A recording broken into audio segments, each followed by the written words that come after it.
Assalomu alaykum do'stlar. Sizlar Ming bir xabar YouTube kanalidasiz do'stlar. Hoziroq videoga like bosing va kanalimizga obuna tugmasini bosib qo'yishingizni so'rab qolardim. Do'stlar, xabaringiz bor, kuni kecha 2026-yilgi Jahon chempionati uchun saralash bosqichi 10-tur bahslari o'z yakuniga yetdi. Unga ko'ra O'zbekiston milliy terma jamoasi 10-turda Qatar terma jamoasini o'z uyida qabul qilgan holda 3-0 hisobida mag'lubiyatga uchratdi.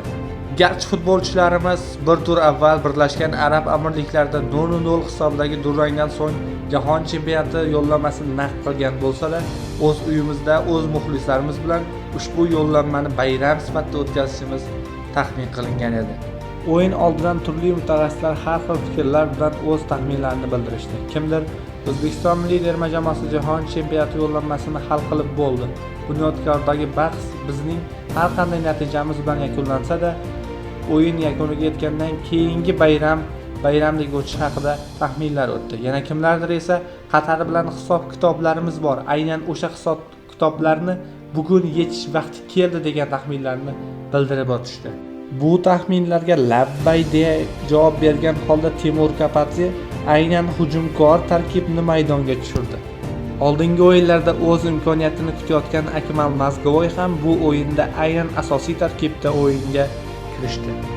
O'yin boshlangandan keyin esa barcha kutilmalar o'z tasdig'ini topdi. Terma jamoamiz dastlabki taymda Qatar terma jamoasini ko'zini umuman ochirmagan holda tinimsiz hujumlar bilan Aziz Turg'unboyevning super goli bilan hisobni ochishdi. Goldan keyin esa terma jamoamizning ishtahasi ochildi. Jaloliddin Masharipov, Abbosbek Fayzullayevning ajoyib driblinglari qatarlik futbolchilarning asabiga tega boshladi.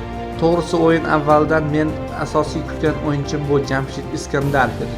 Oldingi o'yinlarda Otabek Shukurov va Odil Hamrobekovning xizmatlariga tayyorlangan Srechko Katanis hamda Timur Kapadze bu o'yinda aynan Jamshid Iskandarovni maydonda tushirishini yaqqol kutgan edim, lekin Jamshid Iskandarov bu o'yinda ikkinchi taymda maydonga tushdi.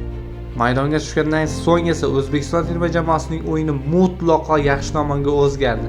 Jamshidning ajoyib pasidan so'ng Eldor Shomurodov hisobni 2-0 ga yetkazgan bo'lsa, so'nggi daqiqada Eldor Shomurodov o'rniga tushgan Igor Sergeyev aynan Jamshid Iskandarovning pasidan so'ng hisobni 3-0 ga yetkazdi. Yana bir quvonarli jihati, o'yinning ikkinchi taymini bevosita stadiondan O'zbekiston Respublikasi prezidenti ham kuzatib bordi.